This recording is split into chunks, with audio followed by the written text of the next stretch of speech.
करण्याची सगळ्यात अवघड गोष्ट कोणती आहे? तुम्ही कुठलीही गोष्ट स्वतःसाठी खूप अवघड बनवू शकता किंवा तुम्ही ते खेळकरपणे करू शकता. अवघड किंवा सोपं असं खरोखर काहीच नाही आहे. हे लोक ते कसं अनुभवतात त्यावर आहे की कुठली गोष्ट खूप अवघड बनते किंवा आनंदी प्रक्रिया होते. जर तुम्ही सहज राहिलात मग जीवनाचं कधीच तुमच्यासाठी ओझं होणार नाही. ते अगदी हलकं वाटेल. पण जर तुम्ही स्वतःबद्दल खूप जास्त विचार करत असाल तर सर्व काही अवघड होऊन बसेल. बसणं, उठणं, कोणीतरी तुमच्याकडे फक्त असं बघितलं किती त्रास होतो, नाही का?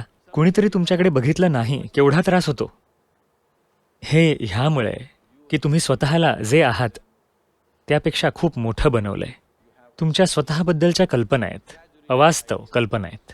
जर तुम्ही जे कोणी आहात त्याबद्दल खूप जास्त सिरियस झालात मग सगळं काही अवघड बनतं. जर तुम्ही स्वतःला हलकं ठेवलं मग सगळं काही सहज होईल.